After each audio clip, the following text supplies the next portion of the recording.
Selanjutnya kita masuk ke bagian materi.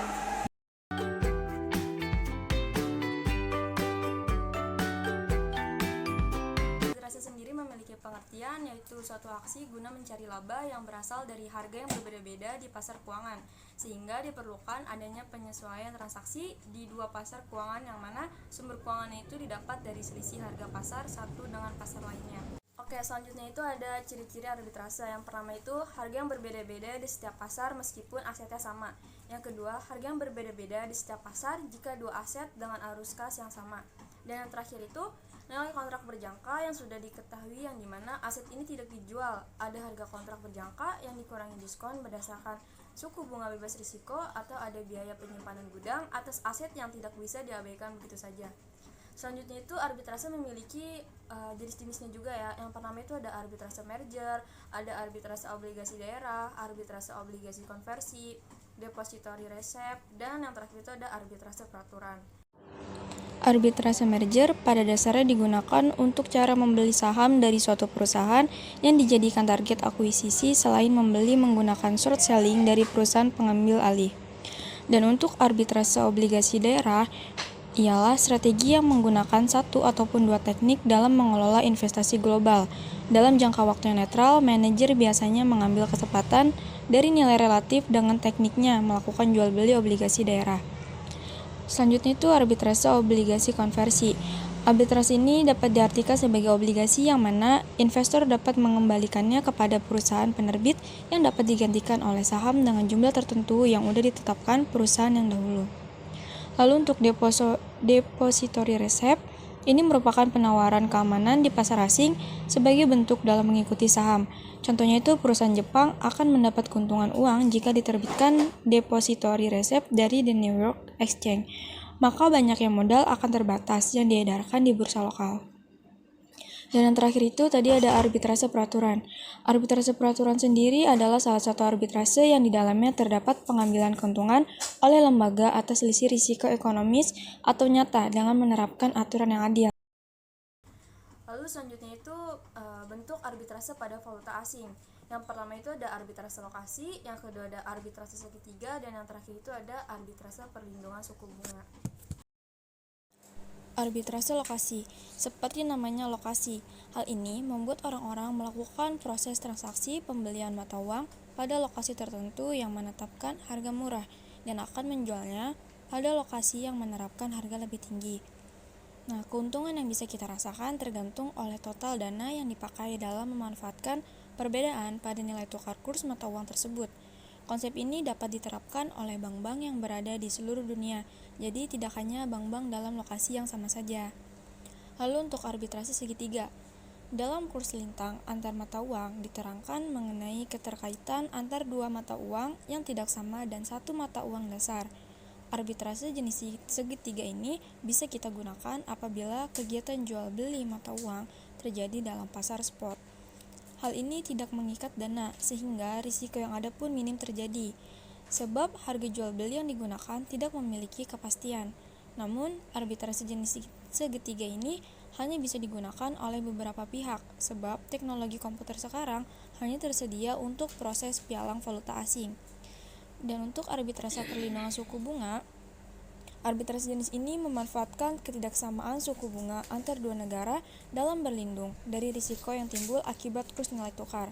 Arbitrase ini pun dibagi lagi ke dalam dua bagian, yaitu arbitrase suku bunga serta perlindungan. Materi selanjutnya yaitu paritas suku bunga.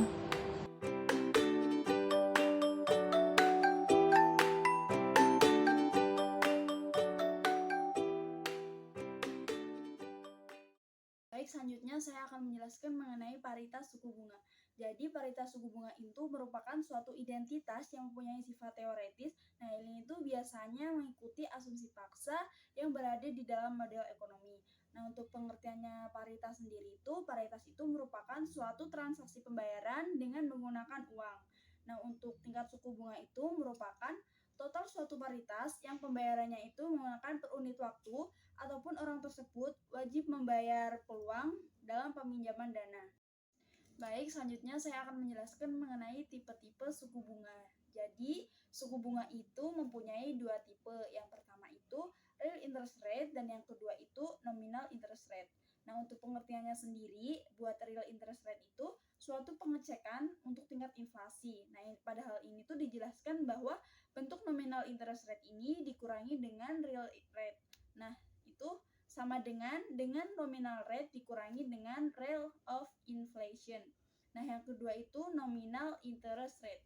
Nah, nominal interest rate ini merupakan suatu tingkat suku bunga yang biasa tertera pada rekening koran. Nah, ini dapat memberikan tingkat pengembalian setiap proses investasi. Peran suku bunga dalam perekonomian. Jadi, dalam setiap investasi pastinya menginginkan suatu keuntungan tersendiri. Nah, jika hal tersebut itu ditentukan oleh tingkat suku bunga. Jadi, para pelaku investasi pastinya menginginkan suatu jenis investasi dengan tingkat pengembalian modal yang sangat tinggi melebihi tingkat bunga. Jika tingkat bunganya jauh di bawah rendah, maka beberapa dominan usaha yang mendapatkan pengembalian modal tinggi daripada tingkat suku bunganya. Nah, jika makin luas usaha yang dipilih oleh para pelaku pengusaha, jika tingkat bunga dibayar mengalami penurunan. Begitupun sebaliknya, dan paritas suku bunga ini terbagi dalam dua jenis, yaitu paritas suku bunga tertutup dan juga paritas suku bunga terbuka.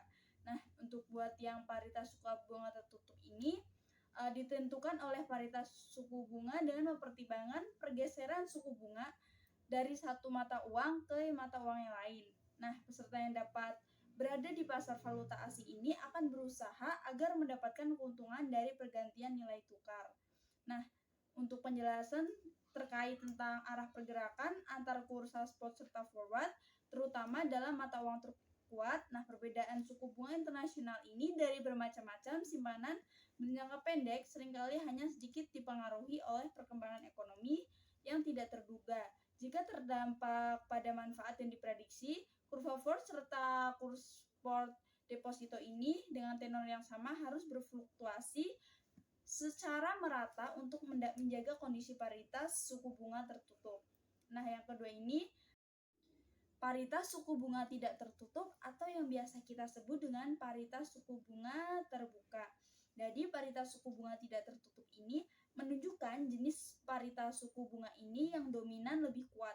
Nah, peserta di pasar valuta asing ini mempunyai pilihan untuk memilih posisi terbuka di pasar spot berdasarkan nilai tukar di masa depan yang diharapkan.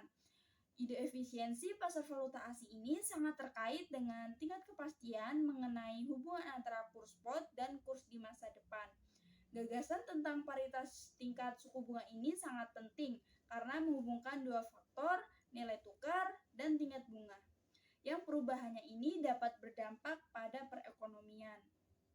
Untuk contoh yang lebih khususnya lagi, perubahan suku bunga serta nilai tukar kurs mata uang dapat berdampak pada rotasi modal suatu negara.